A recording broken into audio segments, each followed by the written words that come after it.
बना रहे अरे सब कंफर्टेबल बैठ आ जाइए ये सब प्रिंस आएंगे ना तो हम बैठाए किसी को मत बैठने दीजिए प्रिंस आया है ना अभी प्रिंस सर नहीं आए। फ्लैश लाइट बंद कर लेंगे आप लोग रिकॉर्डिंग फोटो वीडियो बनाइए लेकिन फ्लैश लाइट बंद कर दीजिए फ्लैश नहीं और 2-4 आदमी पीछे रह गए।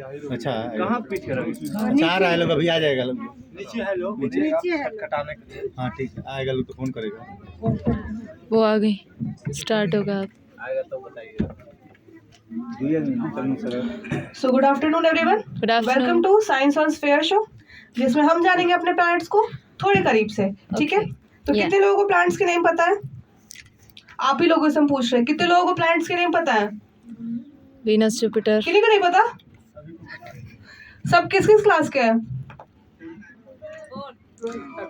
इधर? लड़कियां किसी क्लास से नहीं है? है नहीं बोल रहे हैं किस क्लास से हो आप लोग? देखिए, ये शो है जिसमें आप सिर्फ देखिएगा नहीं, आपको इंटरैक्ट करना होगा। मतलब सवाल मेरे होंगे, जवाब आपके होने चाहिए। ठीक है, तो जाके ये शो में मजा आएगा। पहला बात, फोन सभी अपना वाइब्रेशन मोड पे कर दे। सेकंड, फोटो ले सकते हैं, वीडियो ले सकते हैं, बस फ्लैश लाइट ऑफ रखेगा। ओके, तो चलिए शो शुरू करते हैं हम लोग। ये क्या है हमारे सामने? अर्थ। अर्थ इतना बड़ा गोल आपने देखा है? हमारा अर्थ इतना बड़ा देखा है? कहाँ देखा है? ग्लोब देखा है तो इतना छोटा होगा, चाहे हमारे प्रिंसिपल के टेबल पे थोड़ा सा बड़ा रहता है, लेकिन इतना बड़ा रहता है नहीं। तो मीन्स हमारे अर्थ को किन किन नामों से जानते हैं? पृथ्वी और बोलिए, इधर से लड़कियां बोलिए। भूमि। क्या क्या है? नीला ग्रह। और इधर से बोलिए।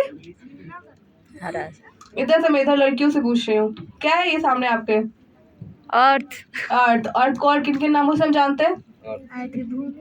पृथ्वी और नील ग्रह। भूमि, धरा। ठीक है, और ये जो हमारी पृथ्वी है सबसे यूनिक है, यानी सबसे अनोखा है सारे ग्रह में से। ये क्यों यूनिक है? बिकॉज इस पे मनुष्य रह पाते हैं सांस। जी बिल्कुल, क्योंकि इस पर हमारा लाइफ संभव है। बाकी किसी प्लैनेट पर आपको लाइफ नहीं देखने को मिलेगा, सिर्फ ये अकेली धरती है हमारी जिस पर आप जीवन देख सकते हैं। अब ये आप देख सकते हैं कि हमारी जो पृथ्वी है उसको ब्लू प्लैनेट या ब्लू मार्बल क्यों बोलते हैं, नीला ग्रह क्यों बोलते हैं? क्योंकि इस पे पानी सबसे अधिक इस है। पर पानी बहुत सारे मात्रा में। ठीक है, कितने मात्रा में, कितने परसेंट में पानी? 71%। और 70-71% है, यानी कि 3/4 है जो हमारा धरती वो पानी से भरा हुआ है। और जो बाकी जो हिस्सा आप देख सकते हैं ग्रीन जहाँ पे है, वो क्या बता रहा है हमें? जगह रहने वाली भूमि। वो जमीन जहाँ पर वृक्ष बहुत सारे मात्रा में, यानी कि जो फॉरेस्ट एरियाज है वो बता रहा है ये ग्रीन हिस्सा। और जो येलो या फिर ब्राउन हिस्सा वो क्या बता रहा है हमें? समतल भूमि, यानी ये पहाड़ हो गया, पठार हो गया। ठीक है, रेगिस्तान का इलाका है जहाँ पे खेती होता है। ये सारा इलाका आपको दिखा रहा है जहाँ पर येलो और ब्राउन जैसा कलर है। अब ये जो व्हाइट है, व्हाइट हमें क्या बता रहा है? बर्फीला जगह। वेरी गुड, ग्लेशियर से। और भी कुछ बता रहा है? व्हाइट बादल दिखा रहा है। जी, बादल है ये हमारा। तो दो जगह हम लोग व्हाइट से दिखा रहे हैं, एक है हमारा बादल और दूसरा है ग्लेशियर्स, यानी कि बर्फीला जगह। अब किन्हीं को पता है जो हमारी धरती पाई किस गैलेक्सी में जाती है, किस आकाशगंगा में? किस आकाशगंगा? वेरी गुड, हमारी जो धरती है वो पाई जाती है मिल्की वे गैलेक्सी में। और देखिए हमारा जो मिल्की वे गैलेक्सी है कुछ इस तरह से दिखाई दे रहा है। देखिए ऐसा लग रहा है ना कि एकदम हम लोग सबसे ऊपर, एकदम ऊपर से ब्रह्मांड को देख रहे हैं। तो ये हमारा मिल्की वे गैलेक्सी यानी कि आकाशगंगा। ओके, अब यहाँ पर आप जो डॉट डॉट देख पा रहे हो वो सारा क्या है? डॉट डॉट तारे। तारा। वेरी गुड, तो ये जितने भी डॉट डॉट स्ट्रक्चर है ये सारा तारा है। और किन किन रंग के आपको तारा दिखाई दे रहे हैं? Red, yellow, black, blue. देखिए, अगर जो ब्लैक कह रहे हैं उनको हम बता दें कि जैसे नहीं है कि आप जैसे ही हमारी पृथ्वी से बाहर जाइएगा, यहाँ के वातावरण से बाहर जाइएगा, बाहर का जो वायुमंडल का जो भी वातावरण है वो पूरा का पूरा ब्लैक है। ठीक है, इस वजह से आप ब्लैक देख पा रहे हैं। अब आया बात रेड का, तो वो है गर्म तारा, न्यू बॉर्न स्टार। ठीक है, जो अब न्यू बॉर्न यानी कि जो अभी अभी फिलहाल में बने हैं वो होता है न्यू बॉर्न स्टार, और वो है गर्म तारों में आता है, यानी कि हॉट स्टार। येलो और जो व्हाइट है वो आता है हॉट स्टार में, यानी कि हमारे रेड कलर से भी ज्यादा गर्म। ठीक है, वो थोड़ा ज्यादा गर्म होता है रेड से। और जो ब्लू कलर आप देख पा रहे हैं वो होता है हॉटेस्ट, यानी कि सबसे गर्म तारा जो अपने लाइफ के आखिरी छोर पर पहुंच चुका होता है। ठीक है, अब यहाँ पर एक लाइन खींचा हुआ देख पा रहे होंगे, क्या है वो लाइन खींचा हुआ? क्या लिखा हुआ लाइन के नीचे? अल्फा सेंटोरी, ठीक है, वो लिखा है अल्फा सेंटोरी। और ये जो बिंदु है ना, यहाँ पर आपको 3 ताराओं का समूह मिलता है, ठीक है। इस बिंदु में आपको 3 ताराओं का समूह मिलता है जिसका नाम है Alpha Centauri A, Alpha Centauri B और अल्फा सेंटोरी सी। अब बात ये है कि मैं आपको इस बिंदु के बारे में क्यों बता रही हूँ, क्योंकि यही बिंदु है ना, ये बताता है हमें कि हमारा जो सोलर सिस्टम है जिसमें हमारी पृथ्वी है वो कहीं आसपास इसी बिंदु के है, ठीक है। अब जो हमारी ये है ना अल्फा सेंटोरी सी, उसे हम प्रोक्सिमा सेंटोरी के नाम से भी जानते हैं।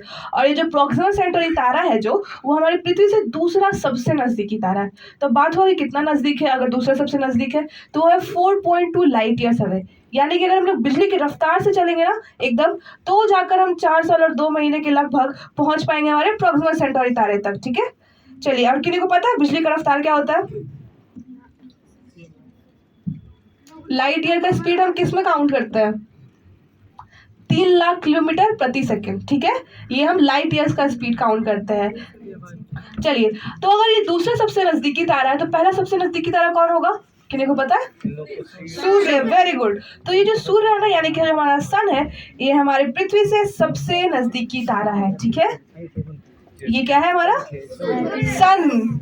क्या आपको लगता है कि पॉसिबल है कि हम लोग कभी सन को इतने नजदीक से देख पाए? नहीं। आप उसके बहुत दूर भी रहिएगा ना तो भी आप जल के खत्म हो जाइएगा, ठीक है। जैसे अगर आप लोग बहुत बड़े बड़े पहाड़ी क्षेत्र में जाइएगा ना जो थोड़ा सा ऊपर है, तो वहाँ पर आपको बहुत सूर्य का जो डायरेक्ट हीट मिलता है ना, तो आपका चमड़ा जला सकता है, ओके। तो यहाँ पर आप देख सकते हैं गर्माहट फील हो रहा है? नहीं हो रहा, क्योंकि भी आप लोग ऐसे ही बैठे हैं। अभी यही दोपहर होता, मई जून का समय होता, तो कितना गर्माहट लगता है ना, लू चल रहा था उस समय। तो क्या कारण है, जो हमारा सन है उसका तापमान बढ़ गया कि हमारी पृथ्वी पर पोल्यूशन ज्यादा बढ़ गया, प्रदूषण ज्यादा हो गया है, हमारी पृथ्वी पे पॉल्यूशन ज्यादा हो गया है। चलिए, अगर हम सन के बारे में थोड़ा जाने तो उसका जो सबसे बाहरी परत होता है ना, वो बना होता है कोरोना लेयर का। कोरोना का नाम सुन के कुछ याद आया आप लोगों को? यस। लेकिन ये वो नहीं है, ठीक है। इसका बहुत पहले से नाम है कोरोना लेयर, ठीक है, जिसका तापमान लगभग 60,000 डिग्री सेल्सियस जितना होता है। अब सोचिए, आप मुझे बताइए कि पानी को सिर्फ बॉईल करने के लिए कितना डिग्री सेल्सियस चाहिए? 100 डिग्री सेल्सियस। तो सोचिए अगर उस पानी में हमारा हाथ चला जाता तो जलता है ना जी। तो अगर हम लोग सही में जस्ट इमेजिनेशन इतना नजदीक बैठे होते तो बैठना पॉसिबल है? नहीं। क्षण भर में, 1 सेकंड नहीं लगता, फ्रैक्शन ऑफ सेकंड में हम लोग धूल की तरह गायब हो जाते, एकदम नहीं होता गैस से भाप निकलता है वैसे ही हम लोग गायब हो जाते। चलिए, अब हम देखते हैं हमारे सन को इसके बिना कोरोना लेयर के कि हमारा सन कैसा दिखाई देता है। तो अब देखिए ये किस तरह के